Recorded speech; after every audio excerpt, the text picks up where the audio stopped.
Hello and welcome back to Plane Time. We're in segment 2, here having a discussion with a very, very important gentleman, a legend in my own mind, not his, mine. But no, Gene, let's talk a little bit more about Sun and Fun. Yes, sir. Sun and Fun is a unique operation. It is a unique forum. It's a unique event with a lot of unique people. And you do an excellent job of pulling in talent. You don't do this by yourself. Can you kind of spit out, and by the way, the website, Melissa does a great job. Yes, and she does. The website, the activities on there. Go to the website. Who all has been to the Sun Fun flyin.com? No, it's flysnf.org. We're a nonprofit. So There you go. We're not a .com, we're a .org. .org, Yes, okay. flysnf.org. Are you going there now? Yes. No, wait till after the program's over. Wait till after the program's over. But and by the way, at the end, don't forget to keep track of our wings credit for the FAA's program. And again, thanks for the FAA for giving us that latitude to talk on their behalf. Gene, tell us a little bit more about the future. And we all know how to get to the .org website now. Yes. And the app, when does the app come? Well, the app is out, but for 52, when does the 52 app come out? It'll be a couple weeks before the event. So we'll send out a mass email and all that good stuff. Okay, talking about things to be released, there's something else that's very, very key and critical if you're flying into the Lakeland area. Yes. The FAA NOTAM. Yes, Any the news on NOTAM, the Notice to Airmen. So the NOTAM, we were just actually talking with the FAA on Thursday. So plan for the NOTAM to be out and ready to go 30 days prior to the show. We would like to get it out earlier, but we're always up against the gun with frequencies, and we got to make sure the frequencies are all approved and in a good spot to make sure they're all accurate before we publish the NOTAM. I will tell you, last year, for example, we had one frequency that was not accurate, so we had to put the NOTAM out again, and we don't want to do that. So plan for the NOTAM to be out there 30 days prior. And specific to the NOTAM, we cannot stress enough to study the NOTAM, plan accordingly, and also think about the days that you're going to arrive. I think one thing, if I can get out to folks that are planning to fly into Sun and Fun, Tuesday is the first day. So April 14th through the 19th is the event. Tuesday the 14th is our first day, but we start accepting aircraft to arrive and park them on the airfield on Saturday prior. So I think that is 14th, 13th, 12th, the 11th, April 11th at noon. You can fly in, and we're going to be out there ready to park, and you can start camping on that Saturday as well. So, and when you think about the event, again, when we start Tuesday and then through Sunday, those event days are pretty busy. Because when you think about it, it's condensed periods of time to bring all the aircraft in and get them out, right? So when the NOTAM goes into effect at 7 a.m., we have until 1 p.m., right? But we have to shut down the arrival procedure 30 minutes prior to 1 to make sure everybody can get in, because it takes you about 20 minutes and then get you to parking. And then we shut down for 4 hours for an air show, great air show. Mm-hmm. And then we open up for departures right after the air show concludes. So it may be 5, it may be 5:15. So we got to depart, and then we don't start accepting arriving aircraft until 30 to 45 minutes after after the airport opens, and then we close again at 7. Right? So it's a very condensed period of time. So again, I say that and stress again, come early if you can. So you can come Sunday all day, and it's regular procedures to get in and out of the airport on Sunday. The FAA does not get there till Monday. Mm-hmm. So when you fly in on Saturday and Sunday, it's Class D, regular stuff, call the tower, and come in like you normally would. But Monday the FAA will be there and start controlling the traffic. And something really key that we're doing different this year that we are going to announce in our newsletter next week is Wednesday during the event. We are not going to have a daytime air show. So from 1 to 5, we will not have an air show. So now we're going to have a period from 7 a.m. to 5 p.m. to come and go. So people can get in and out. And it's not the start, stop, and all this stuff that is occurring. Gives everybody in the middle of the week a lot more opportunity to get in and out. So what happens then is we're going to have what's called a composite air show. So we're actually going to start the air show at 5 p.m. and we're going to go all the way through the night show. So typically on Wednesday we do air show from 1 to 5, open the field again, depart, arrive aircraft, and then close again, and then 7 to 9:30, we're doing the night show. We're going to start at 5 and then go to 9:30. So that, again, this gives everybody an opportunity to get in and out. It gives everybody an opportunity to spend more time in our forums and our workshops and with our exhibitors and doing other things. And then the sun is getting lower in the western sky, and it's not so hot too. So it'll be a new thing for us, so we're going to try it out. A lot of air shows around the country are going to these composite shows. Not that doesn't mean we're going to be doing that, but we're going to try it at least on Wednesday and see how that does in the middle of the week to try to alleviate some of the pressures that we have with air traffic. And if you think about last year, if you were flying in or out, Tuesday, Wednesday, and I even believe Thursday morning, we had fog till 10 a.m. Yeah. Right? And then it compresses it even more. And when we talk about safety, we need to give people plenty of time because everybody wants to get there and everybody gets excited, but there's just a lot of things happening. And then to just be, silent for all of those hours while the fog is, in place. And then once it burns off, and then it's like chaos, controlled chaos, and everybody wants to get in. So hopefully this will leave some of that during the middle of the week for folks. So actually, Saturday and Wednesday would be the good day if you want to plan on coming down and getting set up. So if you can't get there for the weekend, get there Wednesday and stay for the stay through the next weekend, or Sure. stay through or depart on Sunday or whenever you want. So, but again, we're going to try it. And also, people need to remember, if you're a day tripper, all right, and you're just coming in for the day to see our exhibitors, you're going to have to depart by 5 because the airport will not open again for you to depart. So you're just going to come in and go see our exhibitors and hang out and eat some great food. And we're going to have STOL demos on Wednesday. There's going to be additional showcase flying, so it's not just going to be dead air and nothing happening. And but they will not open the airport up at 5 o'clock for you to leave. No, it will not open. So so you got to plan. The air show will start at 5. So, but plan accordingly. So if you just want to come in, and get to our exhibitors and then get back out, you just need to be prepared to depart prior to 5. There's a lot to take in and absorb, Gene, but people should not be intimidated.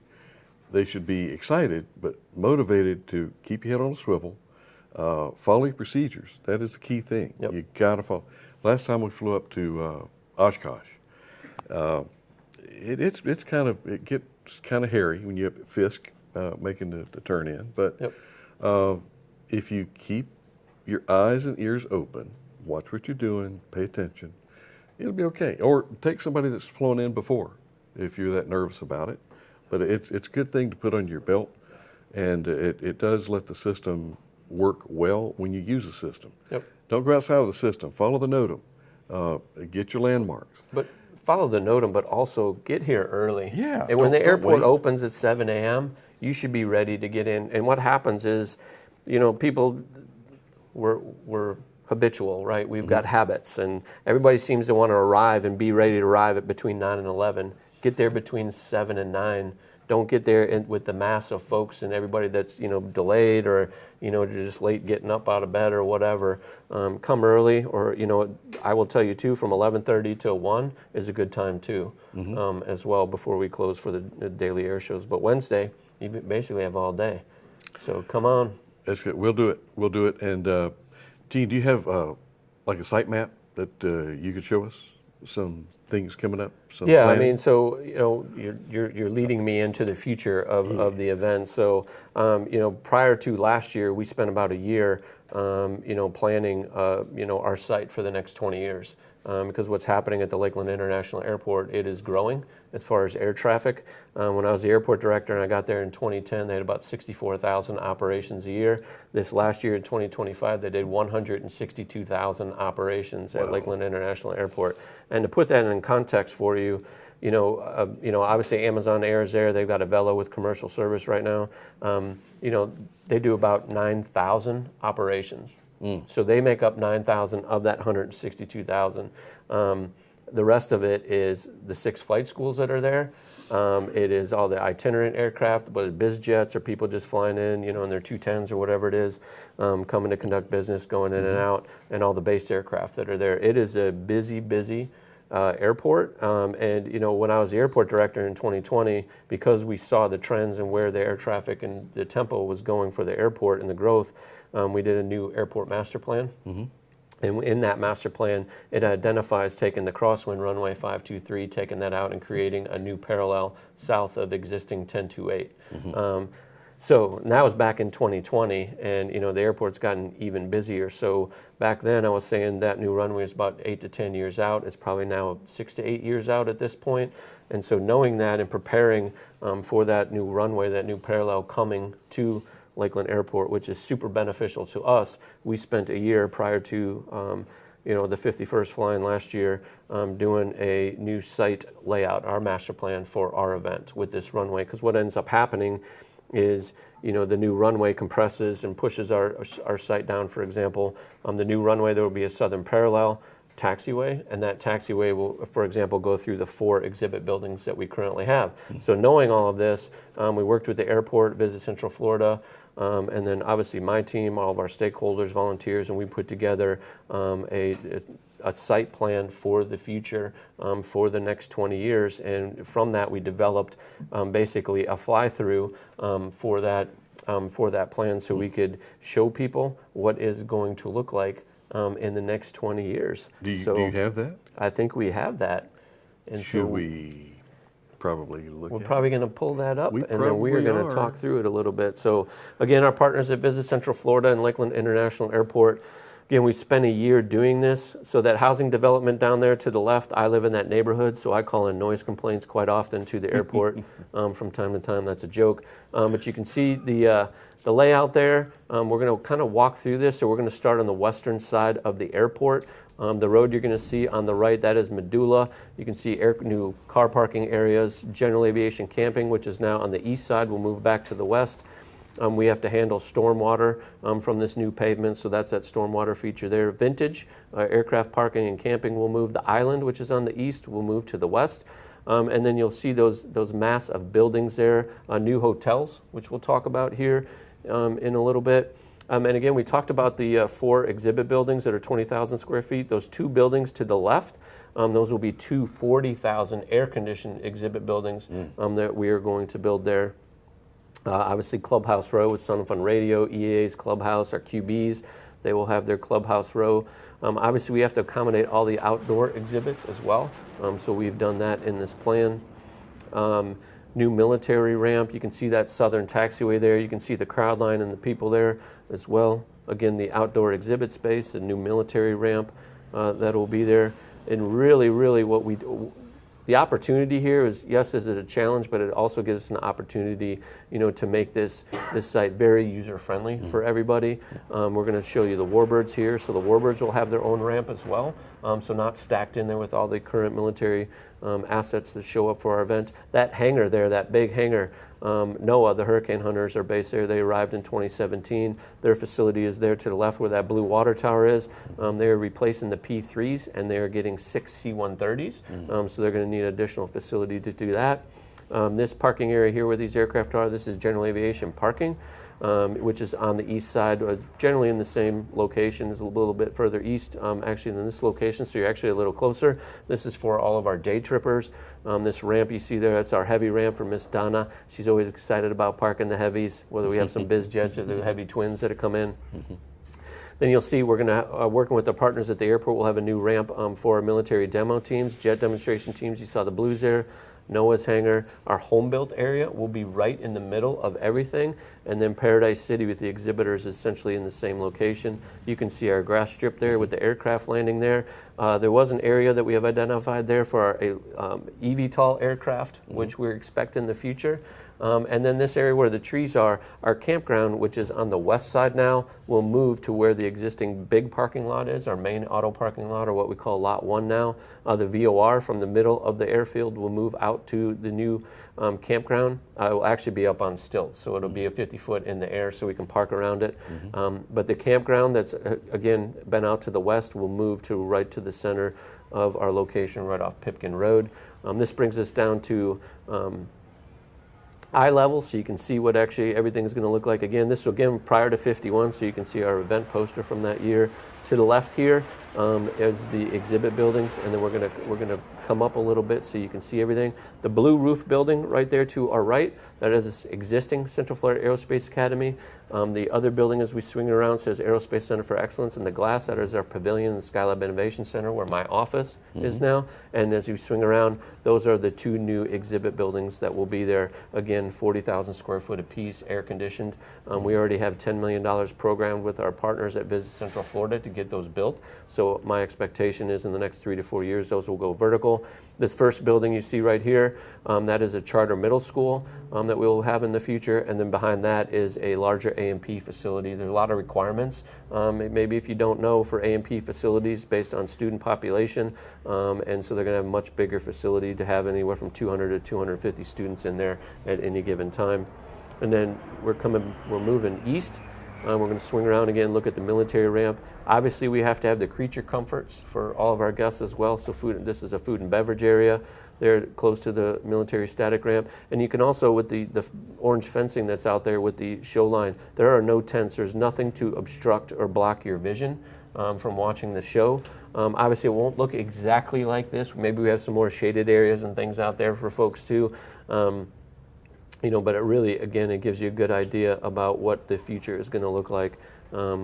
Some of our outdoor exhibit sites that will be out there for, again, the over 560 exhibitors that come each year. You can see that's the Blue Angels there. Our engineering firm had some creative freedom to add some elements in there. It makes it exciting. There's sound to this too. But you can see, again, the ramp for our Warbird friends, because it gets pretty packed in there. We're expecting to have some large 4-engine aircraft come this year, so we're not ready to announce that, but it's going to be exciting for us. Again, this is Paradise City, so we're going to combine the light sport area, and then also our home-built exhibitors will be out there as well. Mosaic is a big thing. Obviously, that just got passed, so there's going to be a lot of growth, hopefully, in that segment with Mosaic and what the changes that are coming there. Again, another shot of the campground. They won't look exactly like this. They will probably be closer together, because we want to utilize all the space that we need. Obviously, the trees are going to take some time, but gives us an opportunity to do something cool out there. Now, this is what we call, or right where these hotels are located, there's 2 of them, is our existing exhibitor parking. You can see the exhibitor parking will move to the west a little bit, but we have 2 hotels. We will not develop those. It's on airport land. There's already 2 hotels on the airport up on the north side, and the airport will work with partners to do that. But we're known for our night show and our fireworks and everything we do there. But again, our engineering firm had some creative freedom. But again, we did this because it gives everybody a good idea. I got a lot of questions. How can you accommodate all these areas? How can you handle all the aircraft? This does a good job of putting a visual piece to it so you can kind of see it and appreciate what the future is going to look like for us. That's good. That's a good reflection of what's to come. Yes. And the communication is key. Yes. On all of this. Yep. So if in the future we needed to get more information, the website is a pretty good spot to drive you. Yes, well, this video and also the PDF, there's a narrative to all of this. So you can go in there and look at, and then where we talk about the various elements. You can go to flysnf.org, and up on the top of the website, it says news/media. There's a drop down. It says Sun and Fun Future Narrative. I think that's what the title is. It'll take you to that page, and this video is there. There's a PDF narrative there, and there's also a 12-minute video where I talk over it like I just did here with everybody as well, and you can watch that too. So, none of this stuff is easy, but you have to have a plan. I will tell you, when I got to the airport in 2010, with only 64,000 operations, and the revenue at the airport is only $3.5 million, and we had a lot of vacancy as far as our facilities. It's now 100% full, 162,000 operations, and the airport there does about $15 million in revenue. But we did a master plan. We had to have a plan of attack. We had great partners with Florida Department of Transportation, the FAA, to help us get it done, and there will be some help with at least FDOT on helping us get this done. FAA doesn't fund economic development projects or things like this, but Florida Department of Transportation working with the airport, I believe there's some significant funding that the airport's already secured to help us with a lot of these elements. You can see news media there. I don't know if they're showing that with the website, but news media, if you hover over that, there'll be a drop down and you can go right to the narrative. There you go. Strategic plan narrative. There you go. It'll take you right to it. I love it when a plan comes together. Yes. See, that's good stuff. Hey, and I will tell you, so we didn't talk much about the show, the air show, but now I'm seeing some pictures. It's going to be one heck of a show this year. We have a lot of stuff coming. If you do not follow us on social media, I would encourage you to do that on Facebook or Instagram. And if you're a TikToker, if you're a younger person, I don't do TikTok, but you can follow us there as well. But we have some exciting stuff. I spent a week out in Vegas for the International Council of Air Shows convention. We announced a lot of folks, out there, but there's a lot that we have not announced. So stay tuned. It's going to be an exciting year. I don't think we've really talked about it. We're red, white, and blue in 52. That's our tagline because we are going to celebrate the 250th birthday of the United States of America. And so we're going to celebrate. So if you you're going to fly in, or if you have an aircraft and it's painted up in red, white, and blue, or you've got some flags on, or whatever it is, it's patriotic colored aircraft, please fly in. If you have a flag, raise your flags as you come in, and also bring your patriotic swag. And we're going to celebrate America during Sun and Fun this year, so get ready. America. If you saw our poster there, we did a little America spoof with the F-16 as the A. So I like that. Gene, it's always a God, where do we go from here? I mean, we got. I know you got a 5 to you. Big question: is the 927 Club going to be the 1028 Club? No, the 927 Club will be the 927 Club because the runway used to be 927. So we're honoring the former nomenclature, I guess, for the runway, or the numbering for it. So it's not going to change. It'll be 927. So for all you trivia experts, there you go. Why is the 927 Club not the 1028 Yeah, hey, Club? you want to talk about trivia? Something I did not know. So the airport director told me probably several months ago, the airport just acquired another 30 plus or minus acres a couple years ago that we now lease from them because our site's expanding or whatnot. But my understanding is that the airport's total acreage is 1,776 acres. Go figure. I was told that. I mean, someone go look that up, but I was told by the airport, and they're the ones that keep track of that kind of stuff, but it's 1,776 acres. So what are the odds? Yeah, I know, it's cool. So. That is nice. But I tell you what, I want to mention this, Gene. We try to keep young people involved in this, or get people young. Do you realize our camera operators here today? Yes, there are a bunch of young people in this studio today. Combined age is under 45. Yes, it's probably under 21. No, for the young people, for the 3 cameras. Well, they bring down the average for the studio quite a bit. And this is kudos to you guys, Andrew, Dante, Leo. And thank you for being here and dedicating your time for us. And you're learning. Dante. I got Dante in there. What are you talking about?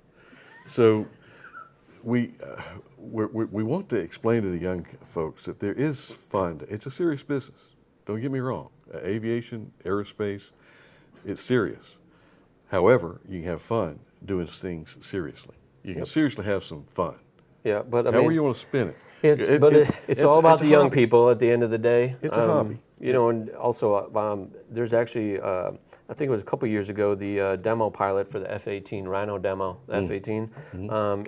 He's out of Winter Haven, and I spoke to his Rotary group in Winter Haven prior to the holidays, and he introduced himself, but he got involved, and he got into the U.S. Navy, and he wound up flying the F-18 demo team because he came to Sun and Fun.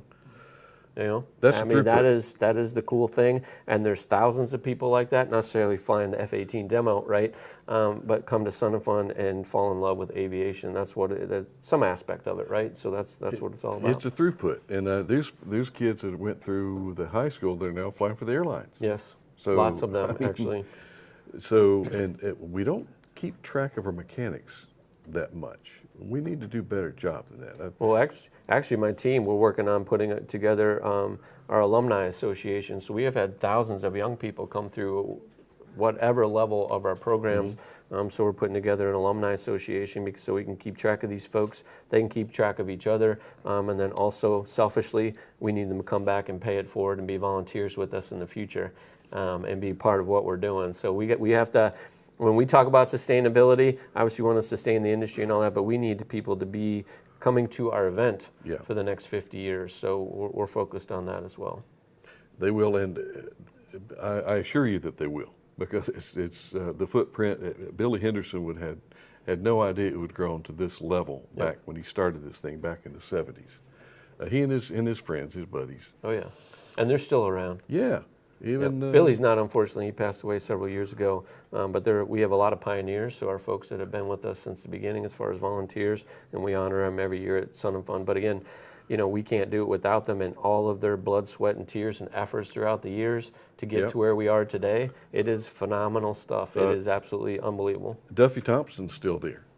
He's out sprinkled in front of the QB hut, but he's still there technically. Yep. So the camping is going to be, I'm blown away about the number of campsites that come in.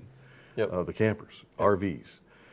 How many campsites do you have currently, and how many is planned roughly? I don't mean to put you on the spot. I mean, when we went through the master site plan and we were working through it, we need to make sure, we pull up all the GIS and look at all the CAD models and stuff like that to make sure that, whatever acreage we're using, we need the same amount of acreage, for the future. So whether it's parking, it's aircraft, parking or camping areas, and also obviously the RV and tent camping.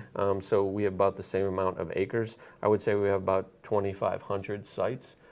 We don't mark them all because some of the land we call Miss Betty's, for example, that's out further to the west. We rent that each year from the Howard family, so we can put all those campers on it. So we don't control that. We go out and stripe it to the best of our ability. But when we have, the future, we'll know exactly how many campsites we have and be able to be much more efficient with people coming in and being able to reserve those spots as well. And a lot of folks, they choose to come and camp because they're less weather restricted, and they definitely put it on their calendar. It's a destination. It's a vacation.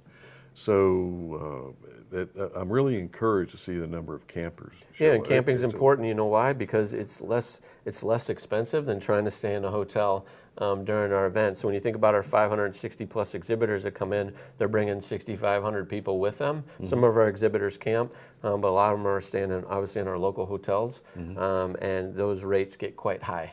So camping is a little bit probably more realistic. And we have electric and water hookup sites, but the majority is dry camping. But there's plenty. We've never run out. The goal would be to hopefully run out one day, and we'll go find some other areas. But we have plenty of camping for everybody. And the bathhouses, shower houses, I got to really hand it to you. Well, there's shower houses, there's amenities. It's 100%. We have the country store in the campground. This year we're adding what's called the Swamp.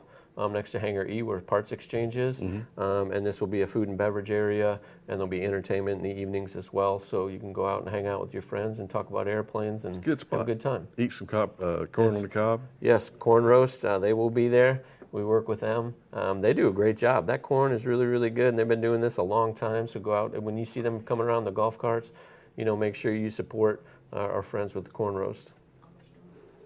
They're not there. Oh! Yep. I'm sorry. I'm getting heckled from the crowd here. I know. Amish donuts. We're going to have to find a substitute. There will be for that. donuts at the Swamp this year. It's not the Amish donuts. I've tried several times, by the way. I get more comments and things reference Amish donuts. I was not there when they departed, so I don't know what happened. But I've tried. Trust me. We're going to leave it. Think Amish donuts. Yes. We're going to leave it there. But Gene, thank you so much. Thank you, sir. Appreciate everybody, and thanks for all the volunteers, and thanks for having me on. I appreciate it. Red, white, and blue in 52. At 52. Red, white, and blue at 52. And again, Wings Credit, please. Wings Credit. Stand by for that code. Plug it in. FAA safety.gov. Ben Coleman. See you next interview.